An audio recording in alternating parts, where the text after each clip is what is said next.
Kalau salah kaprah itu biasanya sudah dilakukan, terbiasa meskipun salah. Ini belum pernah dilakukan kok. Mana ada korupsi diselesaikan secara damai? Itu korupsi baru, namanya kolusi. Kalau diselesaikan secara damai, dan itu sudah sering terjadi kan? Diselesaikan diam-diam antar penegak hukumnya yang ditangkap. Iya, saya heran ya, menteri terkait dengan hukum itu sukanya mencari dalil atau pasal pembenar terhadap apa yang disampaikan oleh Presiden. Seperti kasus pemulangan narapidana ke luar negeri, katanya hanya tactical arrangement gitu, padahal ada hukum yang melarang. Yang ini lagi gagasan Pak Prabowo untuk kemungkinan memberi maaf kepada koruptor asal mengaku secara diam-diam dan mengembalikan kepada negara secara diam-diam. Itu kan salah. Undang-undang korupsi tidak membenarkan itu, hukum pidana tidak membenarkan itu. Lalu menterinya mencari dalil pembenar, itu kan ada di undang-undang kejaksaan, denda damai. Denda damai itu hanya untuk tindak pidana ekonomi sesuai dengan undang-undang tentang bea cukai, undang-undang perpajakan, dan undang-undang kepabeanan. Nah di situ kalau ada orang melanggar pajak atau bea cukai, itu tawar-menawar dulu. Oh kamu seharusnya bayar 100 miliar, kok hanya membayar 95. Nah sekarang yang 5 ini dikalikan berapa? Itu namanya denda damai. Dan itu jelas.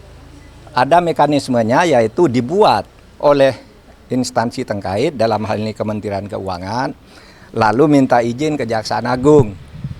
Minta izin ke Jaksa Agung, jelas tuh prosedurnya, angkanya jelas, tidak diam-diam. Nah sekarang dinaikkan, kewenangan ini Jaksa Agung boleh menerapkan denda damai tanpa usul dari instansi terkait. Tetapi itu tetap tuh undang-undang tindak pidana ekonomi, yaitu untuk kepabeanan, untuk pajak, dan untuk tadi bea cukai. Itu diatur di dalam pasal 35 Undang-Undang Kejaksaan Agung yang terbaru. Dan itu jelas di dalam pasal 35, dan penjelasannya itu hanya untuk tindak pidana ekonomi tertentu. Korupsi tidak masuk di situ. Oleh sebab itu, menyongsong tahun baru nih, mari ke depannya jangan suka cari-cari pasal untuk pembenaran, itu bahaya. Nanti setiap ucapan Presiden ditarikan dalil untuk membenarkan, itu tidak bagus cara kita bernegara. Prof, hukum seperti apa yang akan timbul ketika denda damai ini dipaksa diterapkan? Ya enggak tahu, kalau saya sih membayangkannya nanti akan banyak orang korupsi, diam-diam sesudah akan ketahuan mengaku. Gitu kan? Sesudah akan ketahuan mengaku. Kan Pak Prabowo inginnya sebenarnya ya, agar aset negara tidak hilang. Asset recovery namanya kalau itu di konvensi PBB. Itu dibenarkan aset recovery itu. Tetapi yang termudah agar tidak terjadi diam-diam penyelesaiannya. Dulu saya sudah pernah mengusulkan loh. Tahun 2001 ketika saya Menteri Kehakiman, lalu saya tulis lagi usul itu di dalam buku saya yang terbit tahun 2003. Judulnya Setahun Bersama Gus Dur. Mari kita maafkan aja gitu, tapi terbuka. Seperti yang dilakukan oleh Afrika, jangan diam-diam gitu. Nah ini diam-diam gimana caranya? Siapa yang bertanggung jawab? Lapor kepada siapa yang mengumumkan siapa? Apakah yang bersangkutan minta damai itu mau diumumkan namanya? Nah kalau tidak diumumkan, tidak transparan, tidak ada yang tahu bahwa itu melanggar atau tidak. Tapi kalau diumumkan, ya lewat pengadilan aja. Dan salah kalau mengatakan undang-undang untuk mengembalikan aset itu tidak ada jalannya. Kalau mau ya undang-undang perampasan aset diberlakukan aja, undang-undang perampasan aset yang sudah dituju oleh DPR sama pemerintah dulu, tapi lalu macet di DPR. Itu saja diundangkan, itu lebih gampang ya. Undang-undang perampasan aset itu kan bisa dilakukan begitu. Oke. Prof, berarti Prof Mahfud menilai bahwasanya apa yang disampaikan oleh Menteri Hukum itu salah kaprah? Saya kira bukan salah kaprah, salah beneran. Kalau salah kaprah itu biasanya sudah dilakukan, terbiasa meskipun salah. Ini belum pernah dilakukan kok. Mana ada korupsi diselesaikan secara damai? Itu korupsi baru, namanya kolusi. Kalau diselesaikan secara damai, dan itu sudah sering terjadi kan? Diselesaikan diam-diam antar penegak hukumnya yang ditangkap. Kalau menyelesaikan diam-diam kan banyak tuh yang terjadi. Jaksa, polisi, hakim masuk penjara kan mau menyelesaikan diam-diam. Iya toh? Itu sama aja. Oke. Pak, tapi dikit Pak Andi Aktas kan ada menyinggung sedikit soal turunan dari Undang-Undang Kejaksaan. Berarti ini apakah ada keterkaitan akan ada Ya perubahan itu yang banyak? yang saya katakan tadi itu menyebut undang-undang kejaksaan itu salah. Undang-undang kejaksaan itu mengatur tentang itu di dalam pasal 35 yang menyatakan bahwa dalam hal-hal tertentu Jaksa Agung boleh menerapkan denda damai di mana sebuah kasus itu tidak diadili asal ada perdamaian tentang jumlah yang dibayar. Itu pasal 35 menyebut bahwa itu hanya untuk tindak pidana ekonomi. Lihat aja pasal 35 itu tindak pidana ekonomi itu ada 3. Kepabeanan, perpajakan, dan apa tadi? Dan bea cukai. Hanya itu yang boleh. Kalau korupsi lain tidak boleh, tidak pernah ada dan tidak boleh ada. Tapi terserah aja, nanti lihat aja akibatnya akan lari semua orang koruptor diam-diam, kalau mau ketahuan baru ngelapor, minta damai, dan kita tidak tahu siapa yang mendamaikan. Kan gitu. Oke, apa lagi? Lain? Kenapa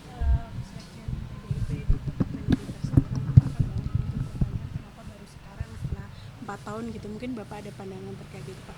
Enggak, saya tidak punya pandangan. Itu wewenang KPK, wewenang penegak hukum. Biar dipertanggungjawabkan secara hukum, secara transparan. Kalau itu dianggap politik ya silakan aja dipertanggungjawabkan kepada publik. Yang lain? Prof. Harfi Muiz, kan tadi Prof udah nyinggung ya di Instagram bahwa uang denda sama uang penggantinya itu cuma sekian persen, dan pidana penjaranya juga sangat kecil ya gitu, dari konstruksi hukum yang 300 triliun korupsi merugikan negara ya gitu. Iya, saya merasa itu menusuk rasa keadilan masyarakat ya. Ini baru pertama ada orang didakwa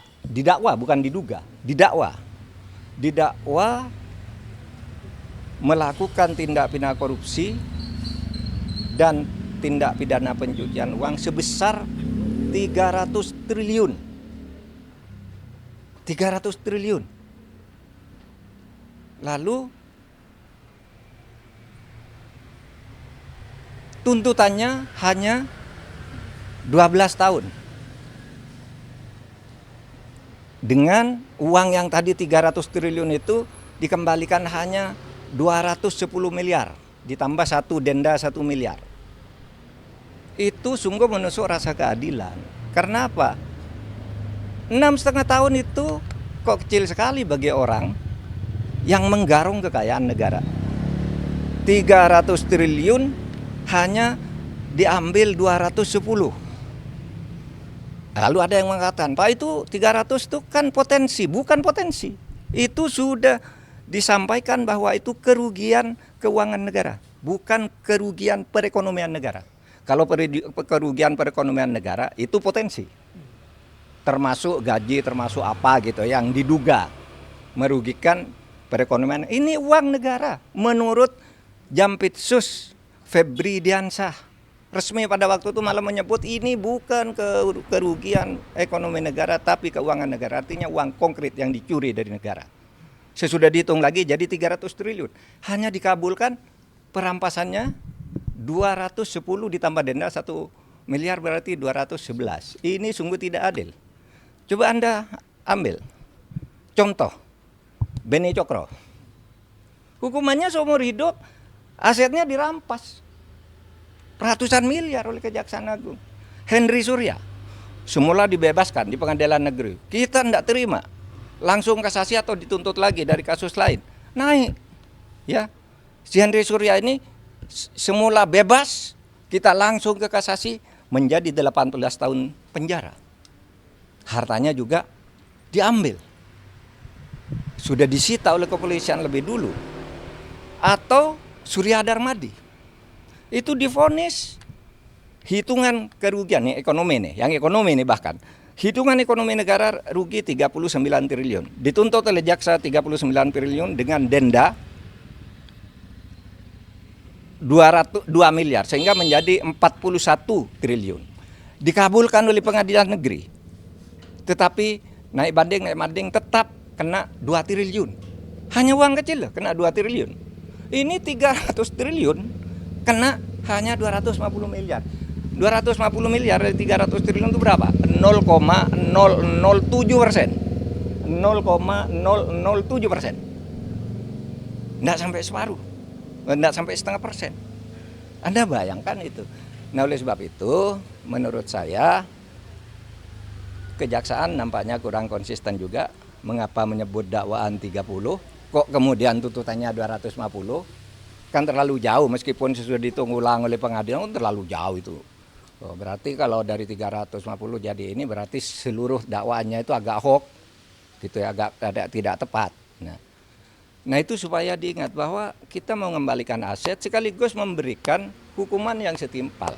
Apapun alasannya, itu hukum yang berlaku dan itu sudah didiskusikan lah soal denda damai, soal kembalian aset sudah didiskusikan semua dan sudah ada undang-undangnya di tempat kita. Apalagi? Di kasus itu masih ada cara untuk memulihkan rasa keadilan itu, Prof? Ada. Kalau Kejaksaan Agung mau konsisten ada dong. Karena dulu pernah terjadi pada Henry Surya. Terjadi pada Yan Darmadi. Ketika hanya mau didenda, kami usul ini pengadilan. Kena kan 2 triliun dan penjara 16 tahun. Nah, kalau ini mau dilakukan, bisa naik banding lagi. Tapi tetap aneh bagi saya kalau dakwaannya 300%, bisa naik banding lagi. Kalau dibanding kasasi lagi, bisa PK lagi. Tapi sementara selama ini kan belum inkrah semuanya. Itu masih bisa dilakukan. Meskipun kasus ini kan agak aneh ya. Ada unsur politisnya kan. Ketika ditetapkan si Harvey itu sebagai tersangka, kan ada berita kantor Kejaksaan Agung dikepung, ya kan? Lalu Jaksa Agung memberi penjelasan diintervensi oleh Brimob atau apa gitu kan, Jaksa Agung ngomong di televisi ya. Lalu analisis di luar itu sebenarnya bukan penangkapan terhadap mafia nikel, tetapi apa? Itu upaya pergantian penguasa mafia sehingga yang lama dihantam agar ganti gitu. Tapi hukumannya tidak sungguh-sungguh. Analisis itu pernah muncul. Saya baca itu dari pernyataan terbuka Pak Ansat Mbae, mantan kepala BNPT ya waktu itu. Dulu zaman saya Menhan dulu dia kepala BNPT, tapi dia berbicara dalam konteks ini, Pak. Ini kan hanya pergantian aja. Sehingga kelihatannya tidak sungguh-sungguh atau takut. Nah, ini tantangan. Tahun baru ini tantangan. Anda mau bersikap apa terhadap ini? Apalagi? Prof, terkait dengan pertimbangan majelis hakim dalam menjatuhkan vonisnya ke Harvey Mois itu kan dia majelis hakim menyinggung bahwasanya tuntutan yang dilayangkan jaksa kepada Harvey itu terlalu berat gitu, dan bahkan majelis hakim menyampaikan kalau Harvey Mois ini hanya perwakilan dari PT Refine Bangkatin ini untuk mengurus terkait dengan proses timah ini, Prof. Ya, pertimbangan bisa dicari-cari, apalagi pertimbangannya karena katanya sopan. Mana ada orang diadili tidak sopan? Semua orang diadili pakai jilbab, pakai sarung, pakai ini. Itu enggak bisa karena punya anak, semua maling punya anak. Kalau mau membebaskan orang, menurut saya yang dibebaskan maling-maling kecil dulu. You tahu enggak? Berapa jumlah penghuni penjara? Catatan saya ketika saya menjadi Menko Polhukam di tahun terakhir. Penghuni penjara di Indonesia adalah 263.000 orang. 50% lebih itu narkoba, korban kejahatan narkoba. Yang koruptor itu tidak sampai 0,5%. Dari 263.000 itu hanya 1.290 atau 1.300 orang. Itu tidak sampai 0,5%. Kenapa kok ini yang diistimewakan? Yang pencuri ayam, korban narkoba, orang membunuh istrinya karena istrinya selingkuh, orang karena ditipu, orang membakar orang karena kalap gitu. Kenapa tidak itu aja yang dibebaskan kalau alasannya biar penjara penuh gitu. Ini tidak masuk akal semua. Mari kita rasional kalau ingin baik. Kalau enggak ya Sudah, tapi saya masih punya asa untuk itu. Prof, soal konsistensi kejaksaan, kan dalam sidang terungkap bahwa ada grupnya smelter yang isinya itu bos-bos smelter termasuk Harvey Muiz, dan adminnya adalah polisi. Waktu itu sekarang udah jadi direktur tindak pidana narkoba Bareskrim, udah brigjen ya gitu. Tapi di sidang nggak dipanggil jadi saksi, padahal dia jelas admin grup itu. Nah itu makanya saya bilang Kejaksaan Agung itu tidak dalam posisi bebas sesuai dengan hukum. Kan ada peristiwa yang mendahului ya. Ketika Kejaksaan Agung itu dibilang diteror, ini si Jampitsus dibuntuti kemana-mana, kemudian ada drone di sekitar Kejaksaan Agung dan sebagainya. Itu semua mendahului peristiwa ini sehingga lalu orang sekarang mengkait-kaitkan, meskipun orang bilang wah itu yang dulu bilang oh ya itu tidak benar hanya kebetulan. Sekarang terjadi hal seperti ini, mungkin orang bisa mengaitkan ke situ. Udah.